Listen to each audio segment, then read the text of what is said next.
नमस्कार, आप देख रहे हैं आज की बात। मैं हूं अविनाश। कोरोना संकट एक तरफ चल रहा है तो दूसरी तरफ अब राज्यसभा का रण भी शुरू हो गया है। देश में 18 सीटों पर राज्यसभा चुनाव होना है और उसकी तारीखों का ऐलान हो गया है। 19 जून को राज्यसभा के चुनाव होंगे। मध्य प्रदेश में भी 3 सीटों के लिए चुनाव होंगे। एक एक सीट जो है कांग्रेस और बीजेपी के खाते में जाती पक्की दिखाई दे रही है, लेकिन एक सीट पर जो है संघर्ष की स्थिति भी है। उसी पर मुकाबला जो होना है वो दिलचस्प होना है और यही है हमारी आज चर्चा का विषय, राज्यसभा का रण। और इस पर चर्चा के लिए हमारे साथ हमारे खास मेहमान मौजूद हैं। ब्रजेश पांडे हैं, कांग्रेस नेता हैं। आपका बहुत स्वागत ब्रजेश जी। ब्रजगोपाल लोया जी हैं, बीजेपी नेता हैं। ब्रजगोपाल जी, आपका भी बहुत बहुत स्वागत हमारे कार्यक्रम में। आगाज ब्रजेश पांडे जी आपसे ही करता हूं। रण शुरू हो गया है। ज्योतिरादित्य सिंधिया कांग्रेस का दामन छोड़कर बीजेपी में शामिल हो गए हैं और बतौर तोहफा एक किस्म से कहना चाहिए कि उन्हें उम्मीदवार बनाया गया है राज्यसभा का। तो राज्यसभा का जाने का जो मार्ग उनका प्रशस्त हुआ है तो वो बीजेपी की तरफ से उम्मीदवार बनाए गए हैं। क्या लगता है आपको, जो एक सीट बच रही है, एक उस पर जो है संघर्ष होता दिखाई दे रहा है? कहते हैं कि मुकाबला दिलचस्प होगा, सबके अपने अपने दावे हैं कि हम वो सीट भी हासिल करेंगे। क्या कहेंगे आप?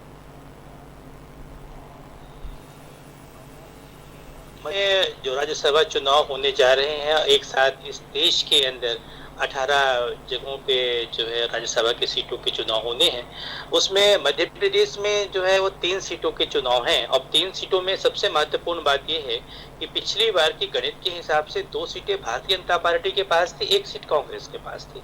इस बार का समीकरण थोड़ा बदला हुआ है क्योंकि इस बार कांग्रेस ने अपने ओर से 2 दिग्गज नेताओं को मैदान में उतारा है। एक तो हमारी पार्टी से वरिष्ठ महासचिव रह चुके, मध्य प्रदेश के 2 बार मुख्यमंत्री रह चुके राजा दिग्विजय सिंह जी हैं और दूसरे पिछड़े वर्ग के नेता फूल सिंह बरैया जी हैं। जहां तक सवाल भारतीय जनता पार्टी का है तो भारतीय जनता पार्टी ने भी ज्योतिरादित्य सिंधिया जी को और प्रोफेसर सुमेर सिंह सोलंकी को अपने चुनाव में मैदान में उतारा है। और सबसे महत्वपूर्ण बात यह है कि इस 230 सदस्यीय विधानसभा में 206 सदस्य मतदान में इस बार हिस्सा लेंगे। तो अगर दलीय स्थिति के आधार पर आंकलन करें तो दलीय स्थिति के हिसाब से फूल सिंह बरैया के चुनाव लड़ने से कांग्रेस पार्टी की ओर से भाजपा का समीकरण थोड़ा बिगड़ा हुआ है, क्योंकि भारतीय जनता पार्टी का जो पिछड़ा वर्ग का वोट बैंक है, जिस वोट बैंक में कभी उमा भारती जी, जिस वोट बैंक के सहारे शिवराज सिंह चौहान जी और जितने भी बीजेपी के कद्दावर नेता दावा करते थे, उन सभी वोटों में सेध लगाने में फूल सिंह बरैया काफी हद तक सफल होते हुए दिखेंगे। क्योंकि मध्य प्रदेश का जो सियासी बवंडर है, उस सियासी बवंडर की जितनी बारीकी नॉलेज बरैया जी को है उतना हम समझ नहीं रहे हैं कि भारतीय जनता पार्टी से चुनाव लड़ रहे प्रोफेसर सुमेर सिंह सोलंकी जी के पास है। तो स्थितियां जो है वो कांग्रेस के पक्ष में मुझे अनुकूल दिख रही है। हालांकि पिछली बार राज्यसभा की जो सीटें थी वो भाजपा की ओर से प्रभात झा, सत्यनारायण जटिया जी के पास थी, तो राजा दिग्विजय सिंह जी कांग्रेस की ओर से राज्यसभा के सदस्य थे। अब इस बार भाजपा ने प्रभात झा जी की टिकट काटी है और प्रभात झा जी की टिकट काटने से सबसे बड़ी बात ये हो रही है कि भारतीय जनता पार्टी के अंदर फूल सिंह बरैया चुनाव लड़ने से बीजेपी का पिछड़ा वर्ग वाला जो वोट बैंक है वो कांग्रेस के पक्ष में वोटिंग करता हुआ दिखेगा, ऐसी मेरी संभावना है। ब्रजगोपाल जी, आप क्या कहेंगे? आप किस तरह से देखते हैं चुनाव? नहीं, देखिए अविनाश जी, चुनाव को देखने की कोई आवश्यकता नहीं। मध्य प्रदेश में 3 राज्यसभा सीटों का चुनाव होना है और वोटों का गणित साफ है। कांग्रेस के पास केवल 92 विधायक है, 92। भारतीय जनता पार्टी के पास 107 अपने विधायक हैं। इसके साथ कुछ निर्दलियों का भी समर्थन हमें हासिल है। हम दोनों सीट तो जीत ही रहे हैं, इसमें कोई संदेह है नहीं कि माननीय ज्योतिरादित्य सिंधिया जी और डॉक्टर सुमेर सिंह जी, ये दोनों जो हमारे उम्मीदवार हैं वो तो राज्यसभा जा रहे हैं, परंतु कांग्रेस से कौन जाएगा ये बड़ा असमंजस का विषय है, क्योंकि उन्होंने एक दलित नेता को फंसा दिया है। आपके पास सीट 1 थी और आपने 2 उम्मीदवारों की घोषणा कर दी। कांग्रेस को ये बेहतर मालूम है कि हम दूसरी सीट जीत नहीं रही है। जब टिकट घोषित की थी तब भी मालूम था कि हम दूसरी सीट जीतने की स्थिति में नहीं है, परंतु वो घोषित कर दी। अब वर्तमान में आज स्थिति ये है कि इस स्थिति में भारतीय जनता पार्टी के दोनों तो जा रहे हैं, परंतु कांग्रेस के 2 में से एक कौन जाएगा वो बड़ा दिक्कत का काम है। हो सकता है कि राजा साहब रह जाए, हो सकता है, ये भी संभावना है। कांग्रेस के हलकों से जिस तरह की चर्चा है, कांग्रेस के बहुत सारे नेता असंतुष्ट हैं इस निर्णय से। जो निर्णय कांग्रेस ने किया है कि उन्होंने राजा साहब को भेजने के लिए जो जिस तरह की चालबाजी की, उसी कारण के से कांग्रेस में फूट आई थी। और वो जो फूट आई थी वो शांत नहीं हुआ है, वो कोई बुलबुला नहीं था कि थोड़ी देर रहा और चला गया। वो ऐसा बीज बोया है माननीय राजा साहब ने कि वो कांग्रेस में अभी भी है, फल फूल रहा है। और हो सकता है कि ऐसी स्थिति भी बन जाए कि कांग्रेस से राजा साहब रह जाएं और कोई दूसरा राज्यसभा में चला जाए, ये भी संभावनाएं हैं। परंतु भारतीय जनता पार्टी का जहां तक सवाल है, तो हम 2 सीटें हमारी थी और 2 पर वापस भारतीय जनता पार्टी के राज्यसभा के सांसद जा रहे हैं। जी, जैसा है गोपाल जी, 107 सीटें बीजेपी के पास है, 92 सीटें कांग्रेस के पास है, सपा बसपा और निर्दलियों को मिला के 60 सीटें बचती हैं। तो ये 7 सीटों का जो हिसाब किताब है, ये बहुत बड़ा रोल अदा कर सकता है इन चुनावों में, और आप बड़े कॉन्फिडेंट हैं कि ये इनका समर्थन हमें मिलेगा। ब्रजेश जी, आप क्या कहेंगे, समर्थन इनका मिलेगा? ये दावेदारी कांग्रेस भी करती है। अविनाश जी, असल में हमारे भारतीय जनता पार्टी के काबिल प्रवक्ता को दिन में सपने देखने की आदत है। आपको पता है कि पहली सीट के लिए जिसने नॉमिनेशन फाइल करते हैं राज्यसभा के, क्योंकि आप तो बड़े बुद्धिजीवी पत्रकार, लेखक और संपादक रहे हैं, आप अच्छे से जानते हैं कि जो पहला नॉमिनेशन फाइल किया जाता है उसके जीतने की संभावना पूरी तरह से रहती है। जहां तक 19 जून को वोटिंग की मामला है, तो 19 जून की वोटिंग में कांग्रेस को मैं आपसे कह रहा हूं कि इन 3 सीटों में 2 सीटें पहले बीजेपी के खाते में थी। और इस बार का समीकरण ऐसा होने जा रहा है, फूल सिंह बरैया जी के इलेक्शन लड़ने से मध्य प्रदेश में 2 सीटें कांग्रेस के पास जाएगी। देखिए, विधायकों की जो संख्या बल है वो 107 का है, मानता हूं बीजेपी के पास, मैं कह रहा हूं, लेकिन कांग्रेस के विधायकों की संख्या 92 है। आपने एक बहुत बारीकी से बात किया कि 4 इंडिपेंडेंट हो गए, उसके बाद 2 बीएसपी के हो गए और 1 सदस्य सपा के हो गए, तो 230 सदस्यीय विधानसभा में 206 विधायक हो गए। अब 2 सीटें जौरा जहां से बनवारी लाल शर्मा जी, और आगर जहां से मनोहर ऊंटवाल जी, जिनके निधन के कारण जो इस समय चुनाव नहीं हो रहा, रिक्त थी, तो अब इसमें से 22 विधायक विधानसभा की सदस्यता से इस्तीफा दे चुके हैं। एक सीट को जीतने के लिए, मैं फिर से कहना चाह रहा हूं, मैं इंजीनियरिंग का छात्र रहा हूं, मैं फिर से इस बात को दोहरा रहा हूं, एक सीट को जीतने के लिए कम से कम 22 विधायकों की जरूरत होगी, ठीक, एक राज्यसभा के लिए। अब बीजेपी के पास ठीक है 107 विधायक है, लेकिन जब आप मध्य प्रदेश के अंदर फूल सिंह बरैया जी इलेक्शन लड़ गए हैं, तो जो क्रॉस वोटिंग की संभावना हो रही है तो भारतीय जनता पार्टी के अंदर हो रही है, क्योंकि सिंधिया जी के जाने के बाद भारतीय जनता पार्टी ने उनको मन से, वचन से, कर्म से अभी तक अपनाया नहीं है। ये भारतीय जनता पार्टी के जो उपचुनाव जहां जहां होने वाले वहां लगे हुए पोस्टर इस बात को, इसकी बानगी व्यक्त करते हैं, पहली बात। दूसरी बात, आप अपनी पूरी बात खत्म करिएगा, मैं उसके बीच में नहीं आऊंगा, लेकिन जब जिस तरह की बात आपने की है तो एक सवाल मन में उठता है। जैसे आपने कहा कि वचन से, कर्म से ज्योतिरादित्य सिंधिया जी को जो है बीजेपी ने स्वीकारा नहीं है, ऐसी बात आप कह रहे हैं, लेकिन यदि आप वचन से, कर्म से उन्हें मान लेते अपना और वो रिश्ता कायम रखते, और ये दिग्विजय सिंह जी की जगह यदि राज्यसभा में भेजने की पहल ज्योतिरादित्य सिंधिया जी को कांग्रेस की तरफ से पहले ही हो जाती, तो शायद ये नौबत नहीं आती, या ये इस तरह के समीकरण नहीं बनते, या जो कुछ भी परिदृश्य राजनीति का बदला है वो नहीं बदलता। क्या ऐसा लगता है आपको?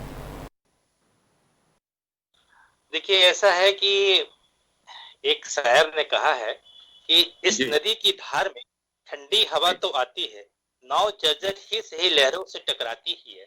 मेरा कहना यह है कि सियासत के अंदर ज्योतिरादित्य सिंधिया जी को कांग्रेस पार्टी ने उनकी योग्यता, उनकी गुणवत्ता, उनकी दक्षता के हिसाब से संपूर्ण वो महत्वपूर्ण जिम्मेदारी दिया। वो ऑल इंडिया कांग्रेस कमेटी के जनरल सेक्रेटरी रहे, सांसद रहे, बाई इलेक्शन में गुना से प्रेमचंद गुड्डू जी ने कहा कि वो सीट उनकी थी, लेकिन उनकी जगह सिंधिया जी को पार्टी ने दिया, मिनिस्टर रहे केंद्र में, उनको सारे पदों से कांग्रेस पार्टी ने नवाजा। मेरा ऐसा मानना है कि राजनीति में सम विषम होता रहता है, हर मनुष्य के जीवन में पुनर्संकल्प का क्षण आता है, लेकिन पार्टी भी किसी माँ से कम नहीं होती। माँ के साथ गद्दारी करना, माँ के पीठ में छुरा भोंकना, इसको भी जनता स्वीकार नहीं करती। और जिस चीज को लेकर के आदरणीय ज्योतिरादित्य सिंधिया जी गए थे कि हम जनता के मुद्दों को लेकर लड़ाई लड़ेंगे, आप हमको बताइए कोरोना संक्रमण में ये सरकार, शिवराज सिंह जी की सरकार पूरी तरह से फिसड्डी साबित हुई। इस बात को स्वास्थ्य मंत्रालय की रिपोर्ट, इस बात को WHO के प्रमाणित तथ्य और इस बात को बैठे हुए देश के बड़े बड़े मीडिया चैनल भी कह रहे हैं। आपने मोदी जी के आह्वान के बाद भी आनंद फानंद में सारे नियम को धता बता विषय पे आ जाए बस मुद्दे पे आता हूं। तो मेरा सीधा सा कहना यह है कि जब आपको 52 विधायकों की जरूरत है एक सीट के लिए, राज्यसभा का एक सदस्य तब चुन करके जाएगा अविनाश जी जब उसको 52 विधायक वोटिंग करेंगे, ठीक। अब इनके पास जो संख्या बल की गणित ये बता रहे हैं 107 विधायकों की है, लेकिन मेन गणित का जो पेच है वो उन लोगों के पास है, जैसे जो विधायकों की संख्या हमारे 4 इंडिपेंडेंट विधायक हैं, 2 बीएसपी के हैं और 1 सपा के हैं, ये समीकरण बनाने बिगाड़ने में योगदान अदा करेंगे। और दूसरे वो लोग जो भारतीय जनता पार्टी के फाउंडर लोग थे, जो सीटिंग थे लगातार और जिनको धता बता करके अभी नए लोगों को चुनाव में टिकट देने के अनाउंसमेंट करीब करीब हो चुका है, ये सारे लोग भी फूल सिंह बरैया सरीके कद्दावर पिछड़े वर्ग के नेता को वोटिंग करेंगे और क्रॉस वोटिंग की संभावना बनेगी। मैंने आपसे कहा राजनीति संभावनाओं का खेल होता है, there is number type of probabilities, इसलिए यहाँ पर इस बात की संभावना है कि फूल सिंह बरैया और राजा दिग्विजय सिंह जी कांग्रेस से 2 राज्यसभा के उम्मीदवार के रूप में चुन के मध्य प्रदेश से जाएंगे निचली सदन में, सदन के उच्च सदन में, मेरी ऐसी संभावना जी। ब्रजेश पांडे जी की बात से आप कितना इत्तेफाक रखते हैं या कितना उसका विरोध करते हैं, क्या कहेंगे? देखिए, ब्रजेश पांडे जी की एक बात से मैं इत्तेफाक रखता हूँ कि राजनीति संभावनाओं का और उन संभावनाओं के खेल के हम विजेता हैं, परंतु ब्रजेश जी कह ये रहे और वास्तव में इनके दिमाग में चल ये रहा है कि बिल्ली के भाग से छींका टूटेगा, जो कभी नहीं टूटे। मतलब मैं कई बार कह चुका हूं इस बात को कि भारतीय जनता पार्टी में स्प्लिट होने का कोई सवाल नहीं उठता। भारतीय जनता पार्टी में जो पार्टी का मत है उसके बाहर कोई कार्यकर्ता नहीं जाएगा, विधायक नहीं जाएगा, कोई संभावना नहीं है। आप कह रहे हैं 52 मत एक सीट को जीतने के लिए चाहिए, तो 2 सीट जीतने के लिए 104 मत चाहिए, हम पर 107 हैं और आपके निर्दलीय हमारे साथ है। कुछ निर्दलीय तो ऐसे हैं जो कभी आपके साथ नहीं रहे, कभी कांग्रेस ने 15-16 महीने सरकार भी चलाई तो भी आपके साथ नहीं रहे।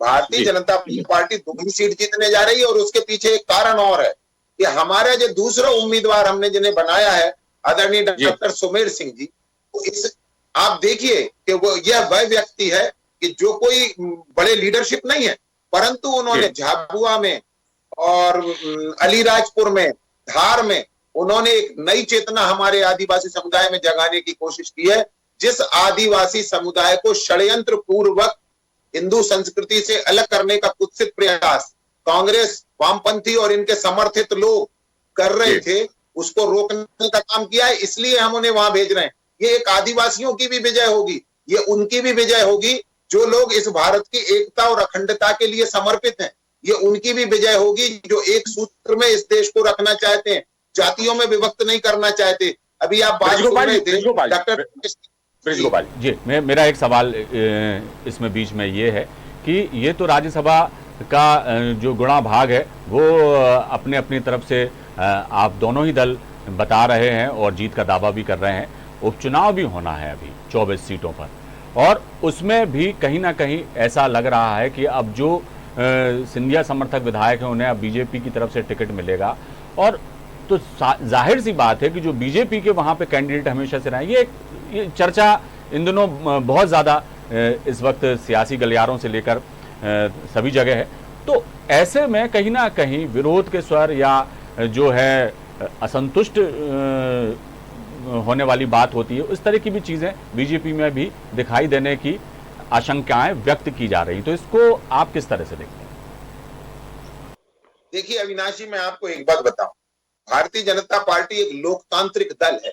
हमारी पार्टी का अंतिम कार्यकर्ता भी अपनी बात अपने नेतृत्व के सामने कर सकता है।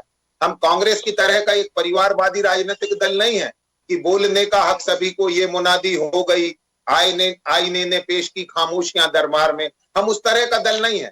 हम इस तरह का दल है कि हमारा प्रत्येक कार्यकर्ता अपनी राय नेतृत्व को दे सकता है और उस राय से इत्तेफाक नेतृत्व भी रखता है, परंतु जो निर्णय हो जाता है उसके बाद कोई किसी का मत अलग नहीं होता, फिर पार्टी का मत होता है और उस निर्णय के पीछे भारतीय जनता पार्टी का कार्यकर्ता प्रण और प्राण से जुट जाता है। जहां तक आप ये कह रहे थे अभी उपचुनाव की, आप देखिए राज्यसभा का चुनाव अभी हुआ नहीं है और जिनका राज्यसभा में नामांकन भरवाया है फूल सिंह बरैया जी का, उनको विधानसभा में टिकट देने की खबरें छप रही हैं। अब आपने आज ही स्वीकार कर लिया कि उनको आप राज्यसभा में नहीं भेज रहे हैं, एडवांस कर चुके हैं ये काम। और आपने पिछले 8 दिन से देख रहे हैं कि फूल सिंह बरैया जी विधानसभा का चुनाव लड़ेंगे, इस बात को प्रचारित किया जा रहा है। उसका स्पष्ट मतलब यह है कि आप उन्हें राज्यसभा में जाने नहीं देना चाहते, क्योंकि वो ना तो राजा हैं ना उद्योगपति हैं, और कांग्रेस पार्टी में लोकतांत्रिक प्रक्रिया के लोगों की आवश्यकता नहीं है। उनके यहाँ तो कहीं पेट से पैदा हुआ व्यक्ति चाहिए। भारतीय जनता पार्टी में नेता पेटी से पैदा होता है और कांग्रेस में नेता पेट से पैदा होता है। अब फूल सिंह बरैया जी किसी अच्छे पेट से पैदा नहीं हो पाए, ये उनका दुर्भाग्य बनने जा रहा है। परंतु ये इनके यहाँ जो राजा महाराजा उद्योगपति ये जो संस्कृति है वो चलती आई है और चलती रहेगी, क्योंकि एक परिवार विशेष की पूजा करना इनका सनातन काम है। जिस दिन से स्थापना हुई है उस दिन से आज तक देने के आरोप बीजेपी पे भी लगते रहे हैं ब्रजगोपाल जी। बहरहाल समय हमारे पास बहुत कम है, मैं अंतिम प्रतिक्रिया चाहूंगा ब्रजेश पांडे जी।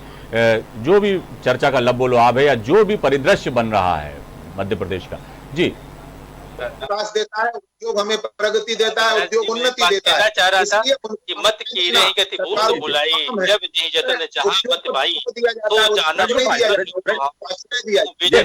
ब्रजेश जी को अपनी बात एक एक करके बात करिए तो वो जरा ज्यादा समझ में आती है बातें। ब्रजेश जी क्या कहेंगे आप, अंतिम प्रतिक्रिया आपकी।